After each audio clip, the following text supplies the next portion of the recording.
Pron in NH. Pron show in NH, Dan show kong c'est tout in NH mid-journée ok dale. Create a split image composition in a dramatique, noir French thriller style, divided vertically into two halves. On the right side, a hyper-realistic half-body portrait of a young Frenchman in Islet les années 20, with sharp feature, touslet dark hair, piercing green eyes fillé with vengeful intensity, wearing a rumpled black trench coat against a rainy Paris night backdrop with blurred Eiffel Tower lights. HIS expression is brooding and determined, subtle scar on his neck visible, cinematic lighting with deep shadow.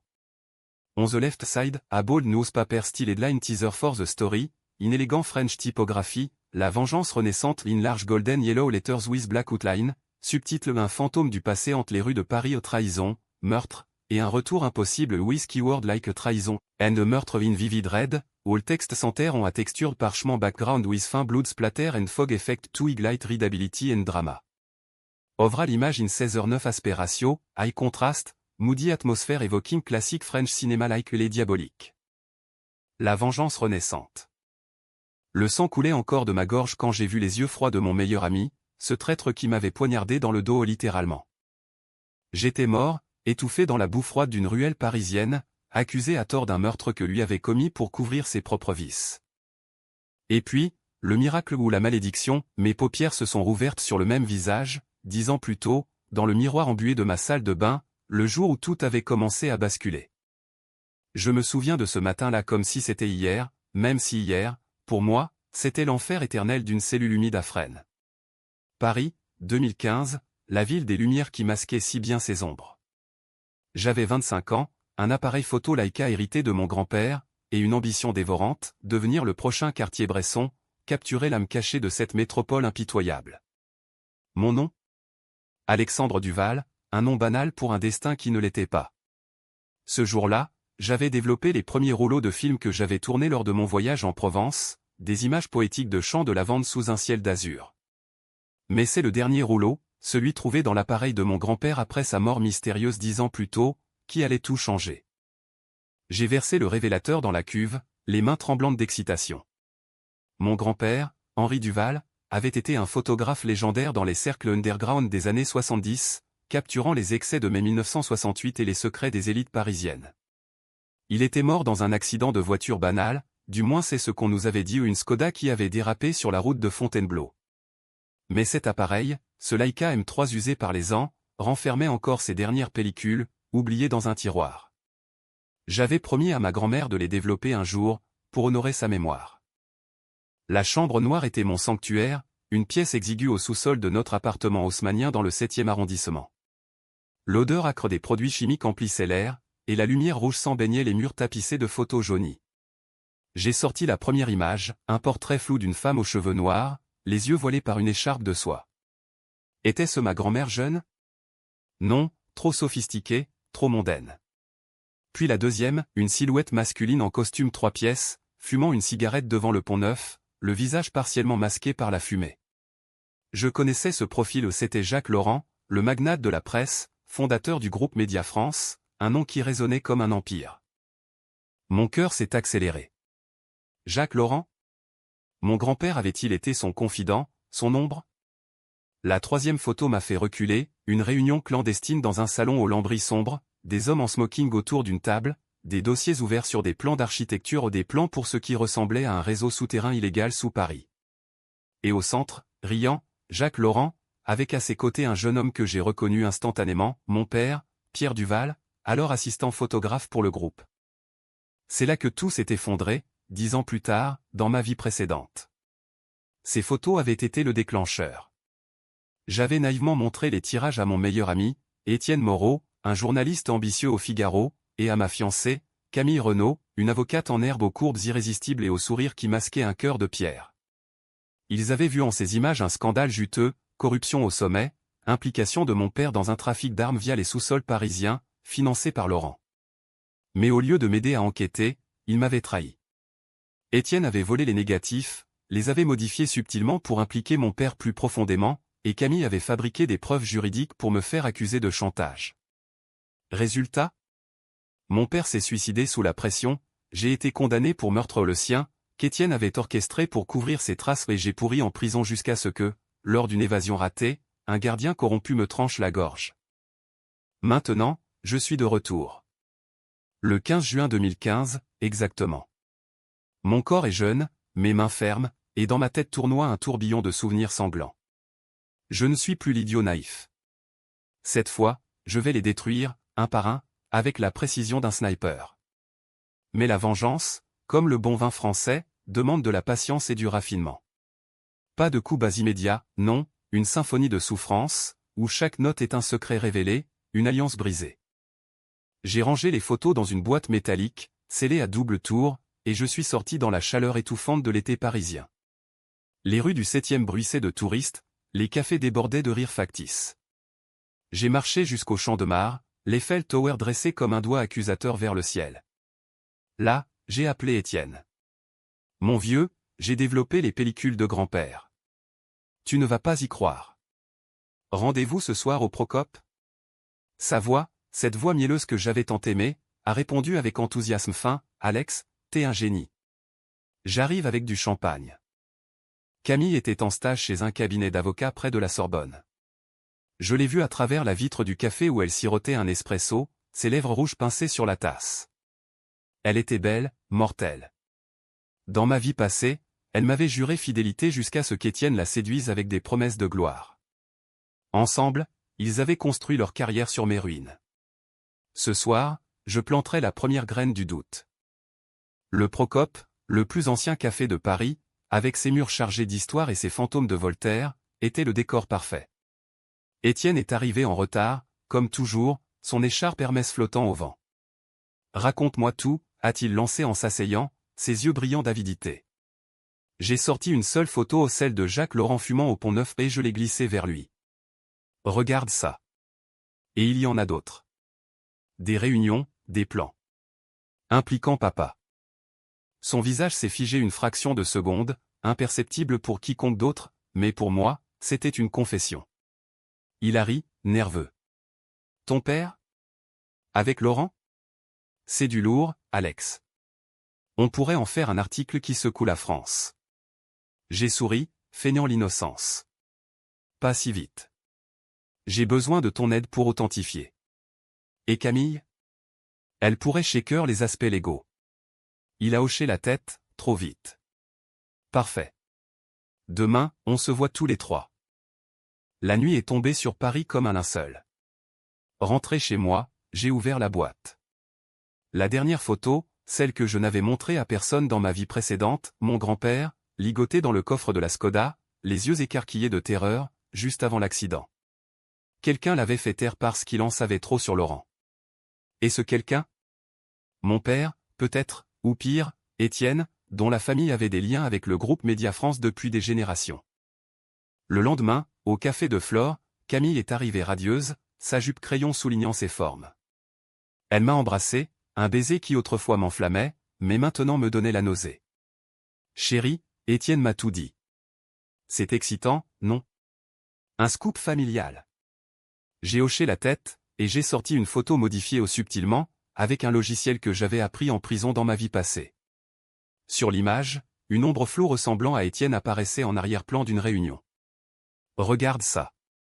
Ça pourrait l'impliquer, lui aussi. Ses yeux se sont écarquillés. Étienne? Impossible. Mais le doute était planté, comme un poison lent. J'ai vu ses mains trembler légèrement quand elle a touché la photo. On doit être prudent, Alex. Si c'est vrai, ça pourrait détruire des vies. J'ai ri doucement. C'est le but, non? La vérité détruit toujours les mensonges. Les jours suivants, j'ai orchestré le premier acte.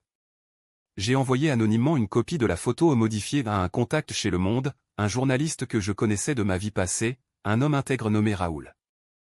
L'article est sorti une semaine plus tard, lien trouble entre Média France et trafic souterrain, un fantôme photographique ressurgit. Étienne a paniqué, m'appelant en pleine nuit. Alex, qu'est-ce que tu as fait? C'est ma carrière. J'ai faim la surprise. Moi? J'ai juste partagé avec un ami. Tu m'as dit de creuser. Camille, de son côté, a commencé à me questionner. Tu joues à quoi, Alexandre? Ces photos. Elles sentent le piège. J'ai vu la peur dans ses yeux, cette peur qui, dans ma vie précédente, l'avait mené à me dénoncer pour se protéger. Peut-être que c'est toi qui as peur, chérie. Peur que la vérité éclabousse ton cher cabinet. La tension montait, palpable comme l'humidité avant l'orage. Paris, ma ville bien-aimée, devenait un échiquier. J'ai rencontré Jacques Laurent en personne, sous prétexte d'une interview pour un magazine freelance. L'homme était un requin, la soixantaine élégante, avec des yeux d'acier et un cigare éternel. Dans son bureau surplombant la Seine, il m'a toisé. Duval? Comme Henri? Votre grand-père était un talentueux émerdeur. J'ai souri. Il a laissé des souvenirs. Des photos, par exemple. Son visage n'a pas bronché, mais ses doigts ont serré le bord du bureau. Les fantômes ne photographient pas, jeune homme. Prenez garde. C'était une menace voilée, la première. Mais j'en voulais plus. Bientôt, les fissures sont apparues. Étienne et Camille ont commencé à se disputer et je les avais entendus, par un micro discret placé dans son appartement, appris en prison. Il sait quelque chose, Étienne. Ces photos. C'est comme s'il nous tendait un piège. Sa réponse, hachée par la colère, tais-toi, Camille. On l'élimine comme l'autre fois. Comme son père. Mon sang s'est glacé, mais mon plan avançait. J'ai volé des documents du cabinet de Camille, des emails compromettants liant Étienne à un pot de vin de Laurent. Anonymement, je les ai leakés sur un forum dark web français, Les Ombres de Paris. Le scandale a éclaté, journaliste du Figaro impliqué dans corruption médiatique. Étienne a craqué le premier. Il m'a confronté dans une ruelle près de Bastille, les poings serrés. C'est toi, hein? Tu veux me détruire? J'ai ri, calmement. Détruire? Non, Étienne. Juste révéler. Comme tu l'as fait avec moi. Ses yeux se sont agrandis. Quoi? De quoi tu parles? J'ai sorti mon téléphone, et j'ai joué l'enregistrement de sa conversation avec Camille. Comme ça, quand tu as dit qu'on éliminerait l'autre fois. Mon père? Il a blêmi, reculant. Alex. C'était un accident. Laurent nous a forcés. Mensonge. Dans ma vie précédente, j'avais appris la vérité, Étienne avait étranglé mon père pour les photos, et Camille avait falsifié l'autopsie. Un accident qui m'a coûté 10 ans de ma vie, ai-je murmuré, avançant d'un pas. Il a fui, mais pas avant que je ne prenne une photo avec mon Leica, flash éteint, capturant sa panique éternelle. Camille a essayé de me séduire cette nuit-là, un dernier recours. Oublie tout, Alex. Partons à Nice, recommençons. Ses mains sur ma poitrine, son parfum entêtant. J'ai feint l'hésitation, puis je l'ai embrassé haut pour la dernière fois. Trop tard, ma belle. La vengeance n'oublie pas. Je lui ai glissé une clé USB, les vraies photos, avec la preuve de sa falsification. Donne ça à la police, ou je le fais moi-même. Le chaos s'est installé. Laurent a convoqué Étienne, et leur réunion, que j'avais infiltrée via un drone miniature, technologie de ma vie future, a été filmée. Élimine le gamin, Moreau. Comme tu l'as fait pour Henri et Pierre. Confirmation. Mon grand-père n'était pas mort en accident, Étienne, alors jeune assistant, l'avait saboté sur ordre de Laurent. J'ai tout orchestré pour le climax, une soirée gala au Louvre, où Laurent recevait un prix pour liberté de la presse. J'y suis allé en smoking, l'appareil photo en bandoulière. Camille y était, pâle comme un linceul, Étienne suant à ses côtés. J'ai pris des photos ou des flashs qui ont révélé, sur l'écran géant du musée, les images truquées, Laurent avec des mallettes d'argent, Étienne poignardant une silhouette, ma propre mort, recréée en CGI. La salle a explosé en murmures. C'est quoi ça? Un hack. Laurent a bondi sur scène, furieux. Faux. Arrêtez cet homme. Mais la police, alertée par Mélix, a surgi. Étienne a essayé de s'enfuir, trébuchant dans les escaliers, se brisant la nuque sur une statue antique, l'ironie fatale. Camille m'a supplié dans les toilettes. Pitié, Alex. Je t'aime encore. J'ai sorti le couteau au pas pour la tuer, mais pour trancher les liens. L'amour? C'était ton poison. Elle s'est effondrée, confessant tout aux flics qui l'ont emmenée. Laurent, menotté, m'a fusillé du regard. Tu es comme ton grand-père. Un émerdeur. J'ai souri. Non. Je suis sa vengeance. Fin de la suite 1 en environ 1000 mots. La suite 2 continuera avec l'approfondissement des flashbacks et la première confrontation majeure. Suite 2. Les sirènes hurlaient dans la nuit parisienne tandis que les menottes cliquetaient autour des poignets de Laurent. Le Louvre, ce temple de l'art immortel, se transformait en théâtre d'un drame bien plus sombre que l'étoile de Delacroix. J'ai reculé dans l'ombre, mon Leica encore chaud contre ma poitrine, capturant les flashs des photographes. Ironie suprême, moi, le fantôme, immortalisant la chute des titans. Mais ce n'était que le prélude. La vraie vengeance, celle qui rongerait leurs âmes, venait à peine de commencer. De retour dans mon appartement, j'ai ouvert une bouteille de Bordeaux millésimée, un Château Margaux 2005, pour trinquer à l'absence. Les souvenirs de ma vie précédente affluaient comme un raz-de-marée.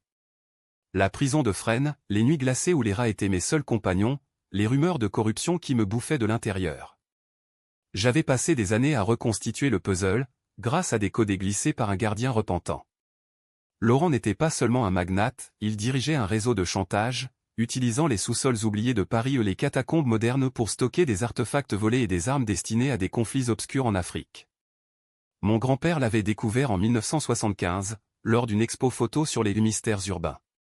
Henri avait refusé de se taire, et Étienne, alors un jeunot de 20 ans recruté comme assistant, avait été son bourreau. Pourquoi Étienne? Parce que sa famille, les Moreau, était endettée jusqu'au cou auprès de Laurent. Un prêt pour sauver leur imprimerie familiale, transformée en chaîne d'esclavage. Mon père, Pierre, avait été aspiré malgré lui, photographe officiel pour Média France, il avait surpris une livraison dans les tunnels sous le Palais Royal. Pour le faire taire, Laurent l'avait forcé à falsifier des preuves contre Henri, accusant mon grand-père de vol d'images. Puis, l'accident. Pierre s'était suicidé? Non. Étienne l'avait poussé du toit de leur immeuble, mimant un saut. Et Camille?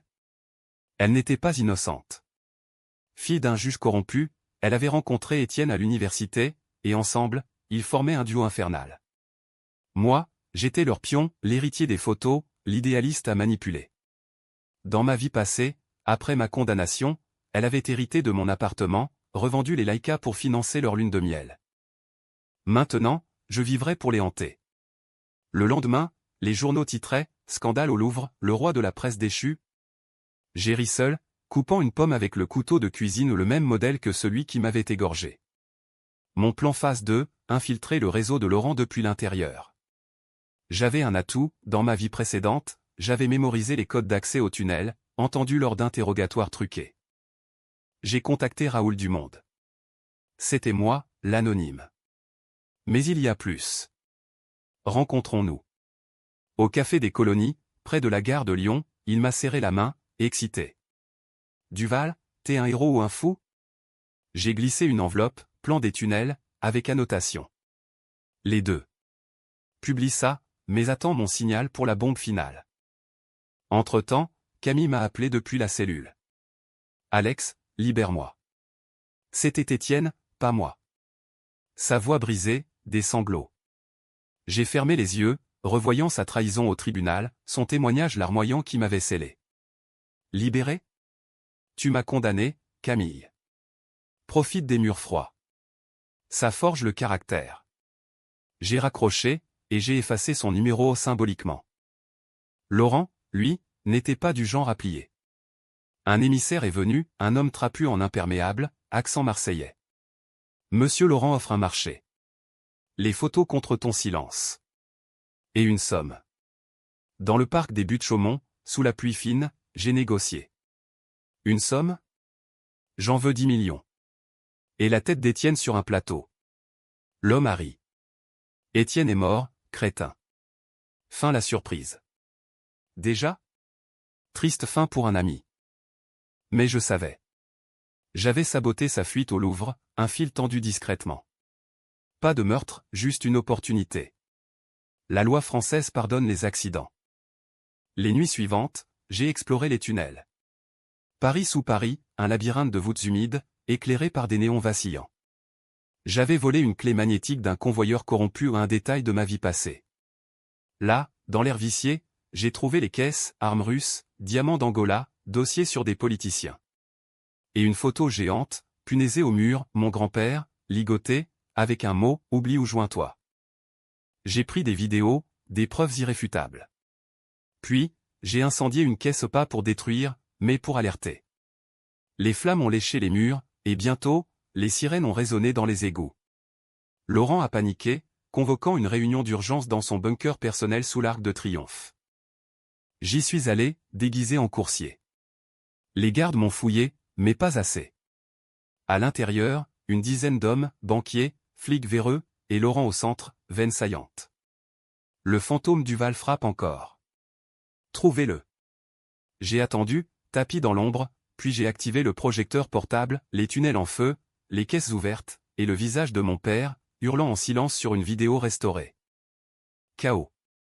Un garde a tiré, la balle sifflant près de mon oreille. J'ai riposté avec un tasé volé, électrocutant deux. Laurent m'a vu, ses yeux injectés de rage. Toi. Le petit-fils d'Henri. Il a chargé, mais j'ai esquivé, le plaquant contre la carte des tunnels. Ton empire s'effondre, Jacques. Comme la Skoda de mon grand-père. La police a surgi au mon appel anonyme. Fusillade brève, arrestation en cascade. Laurent, blessé à l'épaule, m'a craché, tu crois que ça s'arrête là? J'ai des amis au quai des Orfèvres. J'ai souri. Tes amis? J'ai leur dossier. Dehors, l'aube se levait sur les Champs-Élysées. Camille, libérée sous caution par son père, m'attendait dans un café. C'est fini, Alex? Ses yeux rougis. J'ai secoué la tête. Pour toi, oui. Avoue tout, et disparaît. Elle a pleuré, signant une confession que j'avais préparée. Le juge, son père, l'a renié publiquement un coup de théâtre que j'avais orchestré via un leak. Mais le twist se préparait. Dans les dossiers des tunnels, j'avais trouvé une lettre de mon père, Alexandre, si tu lis ça, pardonne-moi. J'ai trahi Henri pour te protéger. Laurent menaçait ta vie. Mon père n'était pas un monstre, un père terrifié. La vengeance, si douce, se teintait d'amertume. Fin de la suite 2 en environ 1000 mots. La suite 3 explorera les conséquences judiciaires et une alliance inattendue. Suite 3. Le procès de Jacques Laurent a transformé la France en un cirque médiatique, un feuilleton plus captivant que Plus belle la vie. Les plateaux télévisés bourdonnaient de débats enflammés, la fin d'une ère? Corruption ou complot juif? Non, attendez, c'était Paris, pas les années 30, mais les théories conspirationnistes fleurissaient comme des champignons après la pluie. J'ai suivi tout ça depuis un studio anonyme à Montmartre, loué sous un faux nom, Paul Renard le renard, symbole de ruse dans les fables de La Fontaine. Ironie, car moi, j'étais le loup déguisé. Raoul m'avait couvert, publiant une série d'articles signés à un témoin des ombres. Les preuves que j'avais fournies vidéos, photos, dossiers avaient fait tomber une quinzaine de complices, 2 préfets, un ministre adjoint, et même un curé impliqué dans le blanchiment via des paroisses fantômes. Laurent, en cellule VIP à la santé, clamait son innocence, accusant un fantôme vengeur. Moi. Mais qui croirait à un revenant? Camille avait disparu après sa confession. Son père, le juge Renaud, avait arrangé son exil en Suisse, avec un nouveau nom et une vie effacée. J'aurais pu la traquer, mais la pitié ou la fatigue m'avait retenu. Dans ma vie précédente, sa trahison m'avait rongé, maintenant, son humiliation suffisait. Elle m'avait envoyé une lettre, postée de Genève, je mérite pire. Mais merci de m'avoir laissé vivre avec mes démons. Je l'avais brûlée dans le lavabo, les flammes dansant comme des souvenirs. Pourtant, la vengeance n'était pas complète. Laurent avait un fils, un héritier invisible, Victor, 30 ans, banquier discret à la BNP, qui gérait les flux financiers du réseau. Dans ma vie passée, Victor avait hérité de tout, devenant le nouveau roi des ombres. Cette fois, je le frapperai avant. J'ai infiltré son cercle via un job fictif comme photographe corporate facile, avec mon portfolio intact. La première rencontre, un dîner au Fouquet's, Champs-Élysées. Victor était l'opposé de son père, mince, blond, avec un sourire de requin végétarien. Duval? J'ai entendu parler de vos talents. Mon père adorait les images qui mentent. J'ai ri poliment, commandant un foie gras. Les images ne mentent pas, monsieur. Ce sont les hommes qui les déforment. Nos yeux se sont croisés, il a tiqué, sentant le sous-texte. Les semaines suivantes, j'ai documenté ces affaires, photos de réunions à l'île de la Cité, où il blanchissait via des galeries d'art. Une nuit, je l'ai suivi jusqu'à un club privé sous le Ritz, où des escorts russes échangeaient des clés USB contre des enveloppes. J'ai flashé discrètement en capturant son visage extatique près d'une valise de cash. Mais Victor était malin. Il m'a confronté un soir pluvieux, place Vendôme. Vous fouinez, Duval. Pour mon père? J'ai nié, mais il a sorti un dossier, ma vie entière, de l'enfance à Fresnes comment? Un hack? Non, pire, un espion dans mon entourage. Vous savez pour les tunnels, a-t-il murmuré, un pistolet dans la poche de son manteau. Rejoignez-nous, ou finissez comme Henri. J'ai faim d'intérêt. Et si je disais que j'ai déjà rejoint? Le lendemain, il m'a introduit dans le cercle intérieur, une villa à Neuilly, avec piscine et garde. Là, j'ai rencontré les rescapés, un général à la retraite, une avocate véreuse. Et une surprise, ma grand-mère, veuve d'Henri, 85 ans, en chaise roulante, servant le thé. Alexandre, a-t-elle balbutié, les yeux voilés. Victor a ri. Elle est avec nous depuis le début. Pour protéger la famille. Choc. Ma grand-mère, la douce Élise, complice? Les flashbacks m'ont submergé, elle m'avait élevé après la mort de père, me racontant des histoires d'Henri Léraud. Mensonge. Elle savait pour l'accident, et avait accepté le silence pour l'héritage ou une pension généreuse de Laurent. La trahison ultime. Ce soir-là, j'ai saboté leur réunion, un gaz soporifique dans le vin, appris en autodidacte. Réveillés, ils ont trouvé leurs ordinateurs vidés, dossiers uploadés sur Wikileaks français. Victor m'a traqué jusqu'au jardin, furieux. Traître. Il a tiré, mais j'avais anticipé, esquivant derrière une statue. La balle a ricoché, le blessant à la jambe. Ton père t'a appris la loyauté, ai-je sifflé. Non, la survie. La police a débarqué, alertée par Raoul. Victor arrêté, ma grand-mère emmenée pour interrogatoire. Elle m'a regardé, larmes aux yeux. Pardonne-moi, mon garçon. J'ai choisi la paix. J'ai tourné le dos. La paix? Elle avait vendu mon grand-père pour des illusions. Le procès s'est accéléré. Laurent, voyant son empire s'effriter, a tenté un deal, témoigné contre des plus gros poissons ou le président lui-même, chuchotait-on.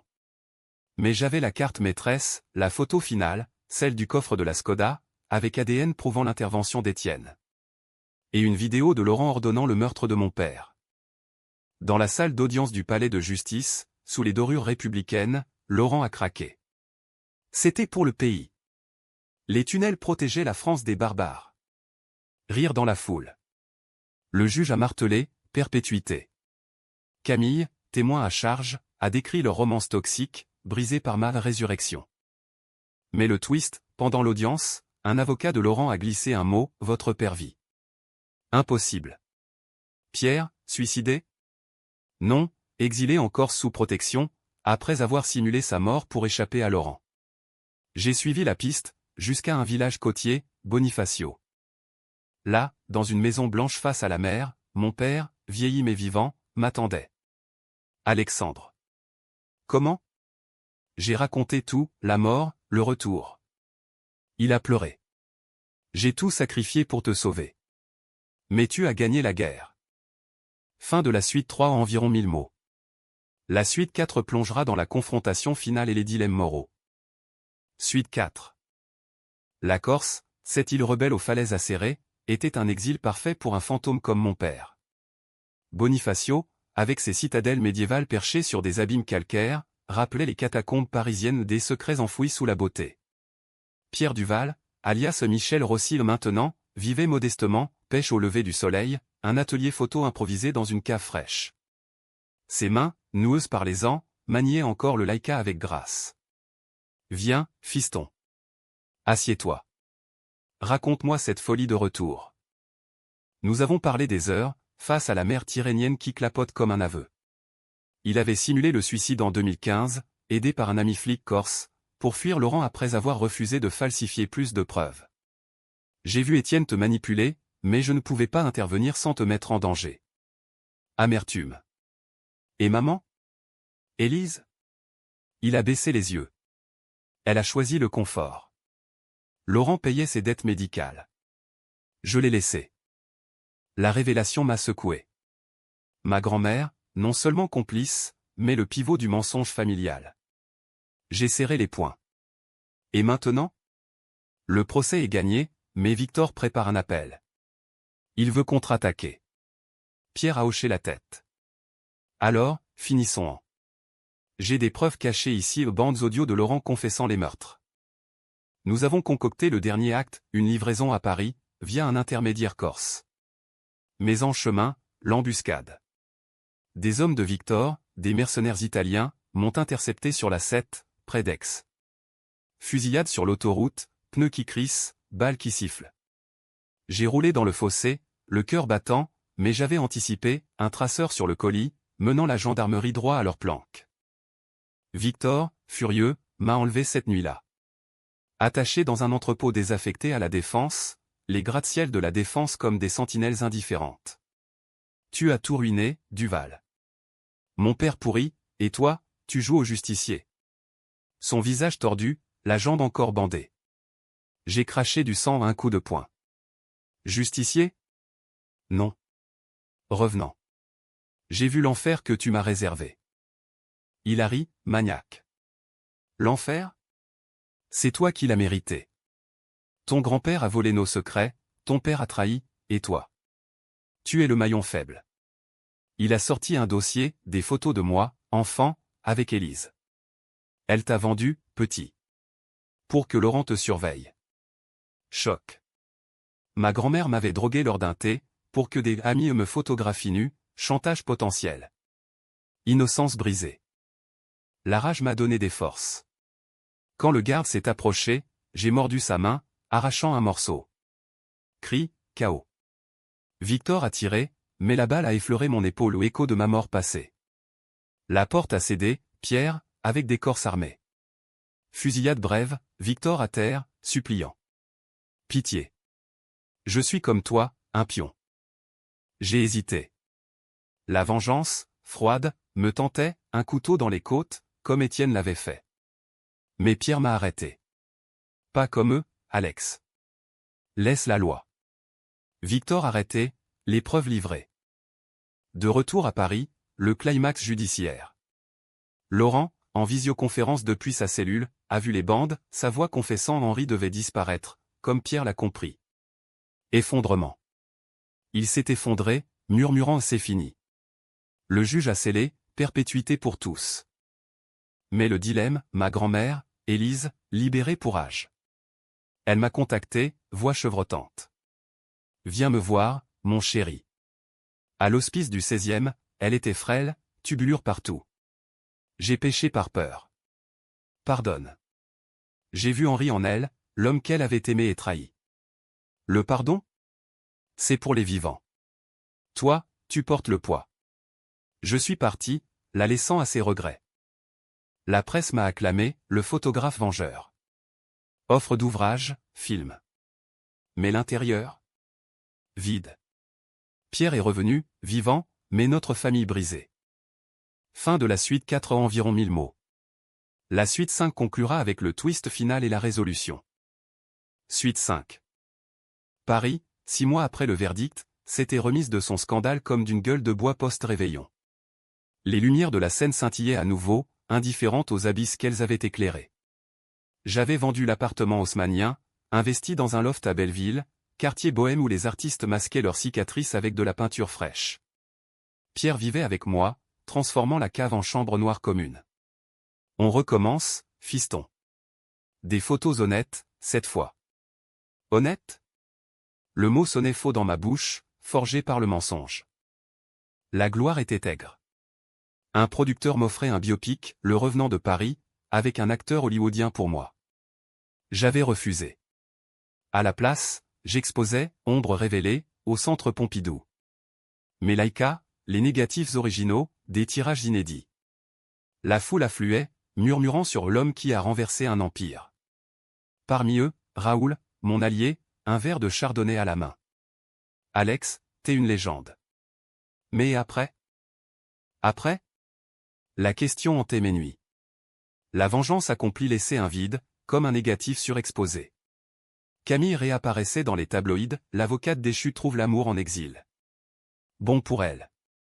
Étienne, mort, Laurent, pourrissant, Victor, 20 ans ferme. Élise était décédée paisiblement, un mois après notre rencontre, léguant tout à une œuvre caritative repentir tardif. Mais le twist final guettait, tapi comme un chat dans les ruelles de Montmartre. Une lettre anonyme, glissée sous ma porte, tu crois avoir gagné? Rejoins-moi au Père-Lachaise, minuit. Signé, un fantôme.